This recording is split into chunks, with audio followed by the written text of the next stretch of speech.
What's happening, Panda Nation? Peter Von Panda here. Hey, I just picked up this knife. It's by Eafengrow. I don't know that I'm pronouncing that right. Sounds kind of like a crass Cialis slogan, but Eafengrow, high quality knife. I hope it lives up to that billing. It comes in this package here, and this is their EF55 pocket folding knife, and I picked this up for a variety of reasons.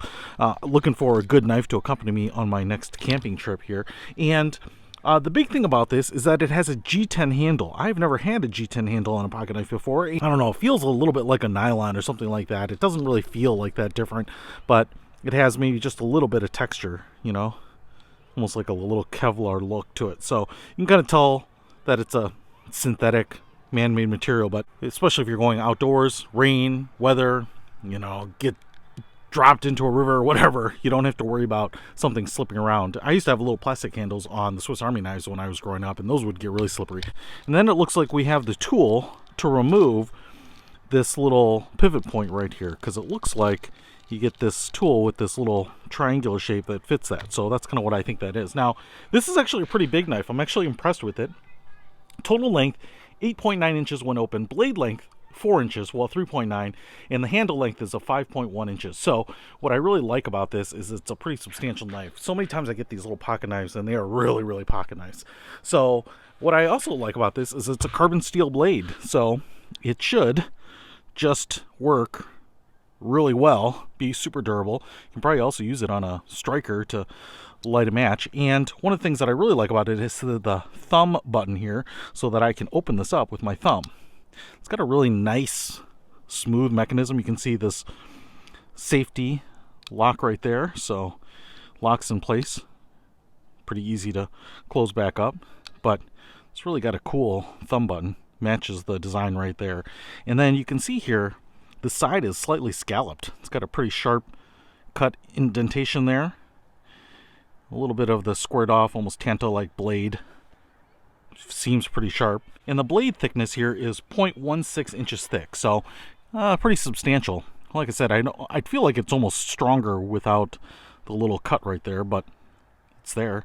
You can see we have a little bluing, looks like anodized, maybe an aluminum insert there, and a nice steel clip on this side so you can clip it to your pocket. You do have a little hole on that insert there where you can run a lanyard through it.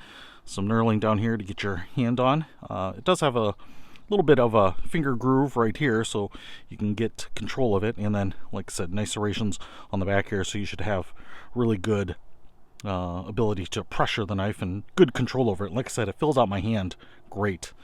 I will say, I wouldn't mind it having a flipper here. I like these thumb buttons, but I also like having a flipper. You know, if you're kind of grabbing it, depending on where your hand is, it just might be easier to have both of them. But I kind of understand that it doesn't, but it's cool. All right, the next thing we have to try here is see how it cuts. I'll tell you what, just in terms of overall size and everything, I mean, just feels great. Lock it in there. I mean, it's more of a substantial knife, which is really cool. And let's just see what we can do about shaving off a little tinder. Oh man, look at that. Cuts through it like butter. That's pretty awesome. You know, it's pretty cold wood right here. So I can absolutely make little tiny, you know, slivers here to get a fire going if I needed to, which is pretty cool. Okay, so let's also see if we can cut off a little piece of this log here to get a little kindling if we need it. And I like how wide this blade is, but I almost wish, like I said, that cut wasn't there, just so it was a, you know, thicker all the way through. Now, no problems there, you know, to cut off a piece of wood to start stacking to get your fire going. That definitely worked.